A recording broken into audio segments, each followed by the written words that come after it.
விருச்சிக ராசி அன்பர்கள் உங்களுக்கு இந்த செப்டம்பர் மாதம் எப்படி இருக்கும் அப்படின்னா, நாலாம் பாவம் சுக தாயார் ஸ்தானத்துல ராகு. பொதுவா சுக தாயார் ஸ்தானத்துல ராகு இருக்கும்போது கம்ஃபர்ட், வசதி, வாய்ப்பு இதெல்லாம் இருக்கும். ஆனா அம்மாவுக்கு உடல் சார்ந்த உபாதைகள் வருமே, அம்மாக்கும் எனக்கும் பெருசா ஒத்து வராதே அப்படின்லாம் நிறைய பேர் பயப்படுறது உண்டு. அப்பெல்லாம் பெருசா பயப்படாதீங்க. காரணம் என்ன அப்படின்னா, அடுத்த குரு பயிற்சி வரைக்குமே குருனோட பார்வை இருக்கு ராகு மேல. குரு சண்டால யோகம் அப்படின்றது இருக்கு. ஸோ நெகட்டிவ் பத்தி பெருசா கவலைப்பட வேண்டாம். பாசிட்டிவ் மட்டுமே பெரிய லெவல்ல நடக்கும். நெகட்டிவ்ன்றது லைட்டா தான் நடக்கும். ஸோ அது ஒரு பிளஸ். அதுக்கப்புறம் அஞ்சாம் பாவம் சனி, பஞ்சம சனியா இருக்காரு. பஞ்சம சனியா இருக்கவர் விருச்சிக ராசி அன்பர்கள் உங்களோட பஞ்சங்களை எல்லாம் போக்க வராரு.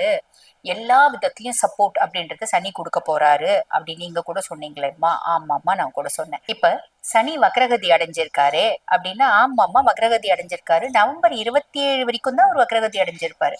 நவம்பர் 27க்கு மேல அவர் வக்ர நிவர்த்தி அடைகிறாரு. வக்ர நிவர்த்தி அடைஞ்ச பின்னாடி சாலிடா 2 வருஷம் உங்களோட பஞ்சங்களை எல்லாம் அவர் போக்க போறாரு. கவலைப்படாதீங்க. இது ஒரு பிளஸ். அதுக்கப்புறம் எட்டாம் பாவம், எட்டுல குரு, அஷ்டமத்து குரு. அஷ்டமத்து குருன்னா பயமா இருக்கேம்மா. ஆமா, ஒரு சில விஷயத்துல நம்ம கவனமா இருக்கணும். ஒண்ணு, ஆரோக்கியம், ஆரோக்கியத்தில் கவனம் அப்படின்றது வேணும். வண்டி வாகனம் ஓட்டும் போது கவனம் அப்படின்றது வேணும். சேரக்கூடாத சவகாசம் அப்படின்றது கவனம் வேணும்.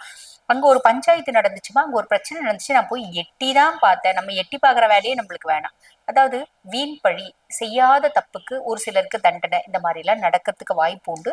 சோ நம்ம உண்டு, நம்ம வேலை உண்டுன்னு சிவனேன்னு இருக்கிறோம் அப்படின்னா நல்லது அப்படின்னு சொல்லலாம்.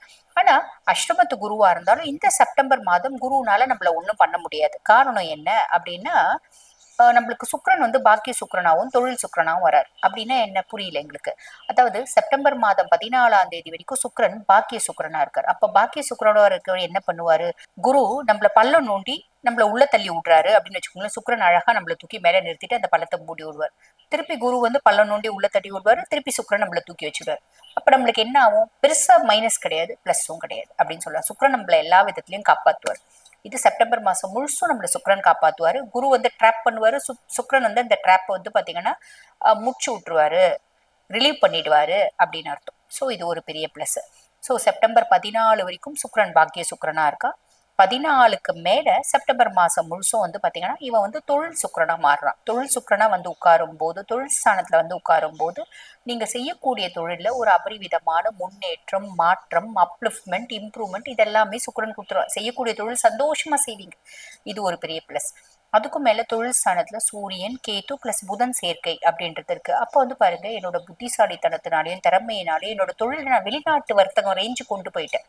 ஃபாரின் கிளைண்ட்ஸ் எல்லாம் நான் பிடிச்சிட்டேன். வெளிநாட்டு வருமானம் அப்படின்றத நான் கொண்டு வந்துட்டேன். நம்ம ஃபாரின் போறேன். இந்த மாதிரி நிறைய பிளஸ் நடக்கும். இதுவும் பிளஸ்.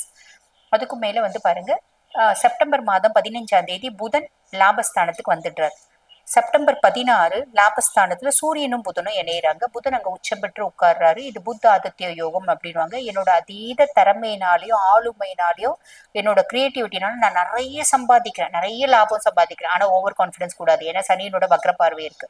ரொம்ப மொரட்டுத்தனம், எடுத்தன் கவுத்தன் முடிவு எடுக்க கூடாது லாபத்தை பொறுத்த வரைக்கும்.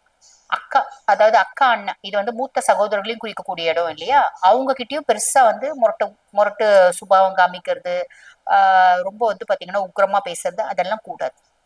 ஃபர்ஸ்ட் விஷயம். செப்டம்பர் 13 வரைக்கும் உங்களுக்கு செவ்வாய் 11ஆம் பாவத்துல இருக்காரு. லாப செவ்வாயா இருக்கார். காசு பணம் வசதி கொடுத்துருவார். மூத்த சகோதரர்கள்ட்ட பிரச்சனைகளை ஏற்படுத்த பார்ப்பார். நிதானம் அப்படின்றது தேவை.